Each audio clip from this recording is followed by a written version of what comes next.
అందరికీ నమస్తే. అంజు విజయానికి స్వాగతం. ఈ లోకంలో ఎవరిని ఎక్కువగా ప్రేమించవద్దు. ఎక్కువగా ప్రేమిస్తే మనల్ని అతి త్వరలో విడిచిపోతారు. అప్పుడు మనకు బాధ కలుగుతుంది. నా జీవితంలో చవి చూసిన విషయం ఇది 2 టైమ్స్. ఒకసారి మా పాప విషయంలో అదే జరిగింది. నేను పెంచుకున్న స్ట్రీట్ డాగ్స్ పప్పీ విషయంలో కూడా ఇదే జరిగింది. పప్పీకి బ్రెడ్ వేస్తే తాను తినకుండా చిన్న గోతిని తవ్వి అందులో దాచుకుంటుంది. మరి ఎందుకో ఏమో అర్థం కావడం లేదు, కానీ వేసిన ప్రతిసారి కూడా ఇలానే దాచిపెట్టుకుంటుంది. మళ్ళీ కొద్దిగా బ్రెడ్ ముక్క దొరికితే చిన్న గోతిని తవ్వి దాచిపెట్టుకుంటుంది. అది ఎందుకో ఏమో అర్థం కావడం లేదు. ఇది పప్పికి తెలిసి చేస్తుందా లేక తెలియక చేస్తుందా నాకు మాత్రం అర్థం కాలేదు.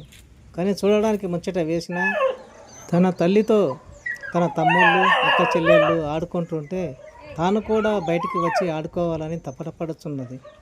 ఇదిగో చూడండి, లోపల నుండి బయటికి రావాలని.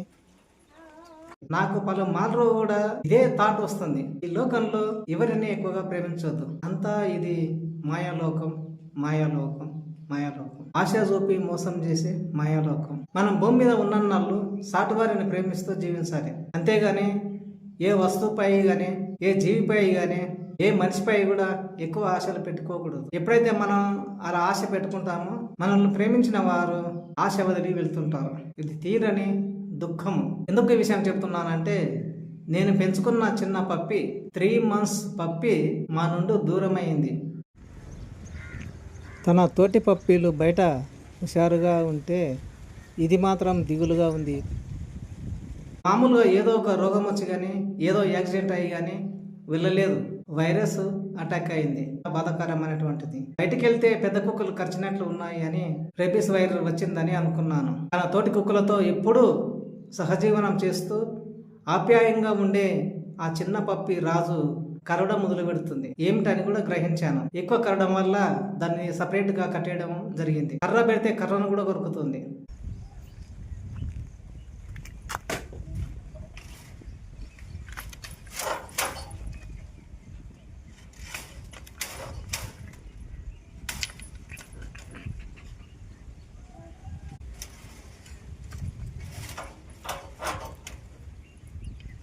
చిన్నప్పటి నుంచి నా దగ్గరనే ఉంది. అయితే ఈ 3 months అయిన తర్వాత యాంటీ రేబీస్ వ్యాక్సిన్ ఇవ్వాలి అని అనుకున్నాను. కానీ ఇంత లోపలనే ఆ పప్పి రాజుకు అటాక్ అయ్యి కనిపించని లోకాలకు వెళ్ళడం జరిగింది. సమాధి చేయడం జరిగింది రాత్రిపూట. వెటర్నరీ డాక్టర్ని అడిగితే దూరంగా తీసుకెళ్ళి ఎక్కడనో వదిలిపెట్టు అని చెప్పడం జరిగింది. కానీ నాకు మనసు రాలేదు.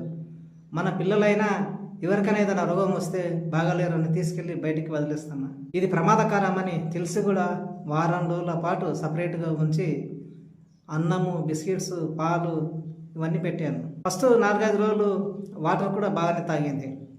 కానీ ఆ తర్వాత వాటర్ను తాగలేదు. వాటర్ను చల్లేస్తుంది. ఆ చిన్న కప్పు ఉంటే కప్పును తీసుకెళ్ళి బయటికి ఒక దగ్గర దాపెడుతుంది. దాని లోపల ఏమేమి ప్రక్రియలు జరుగుతున్నాయో మనకైతే అర్థం కాలేదు. కానీ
అది చాలా బాధపడుతూ నా దగ్గరకు రావాలని చాలా ట్రై చేస్తుంది. దగ్గరకు తీసుకుంటే కరుస్తుందేమో అన్న భయం నాకు కలుగుతుంది.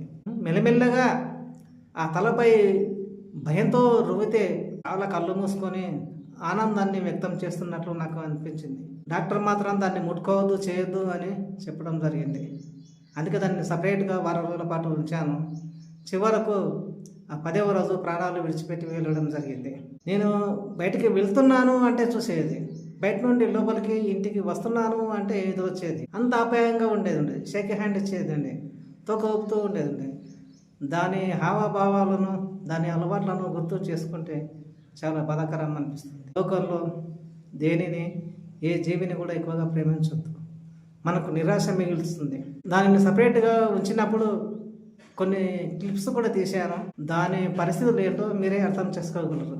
అందుకే చాలా రోజుల నుంచి వీడియోలు చేయడం లేదు. చివరకు నాకు ఒకటే అనిపిస్తుంది, ఈ వీడియోలు చేసి కూడా ఏం లాభం, ఇంతకు దాన్ని బతికించుకోలేకపోయాను. అయినా మెల్లమెల్లగా ఆ కర్రతో కానీ ఎప్పుడైనా చేతులతో కానీ దువ్వేవాడిని. అది ఎంత నరకం అనుభవించిందో నేనైతే కళ్ళారా చూశాను. చాలా బాధ అనిపించింది, కళ్ళ నీళ్లు కూడా కార్చాయి. ఇంతకు మించినటువంటి దుఃఖం ఎక్కడ కూడా నేనైతే చూడలేదు. ఆ పాప విషయంలో కూడా చాలా బాధపడ్డాను. తర్వాత ఇది రెండవసారి ఈ పప్పి విషయంలో బాధపడ్డాను. సో ఫ్రెండ్స్, ఈ వీడియోలో ఈ విషయం మీకు చెప్పదలుచుకున్నాను.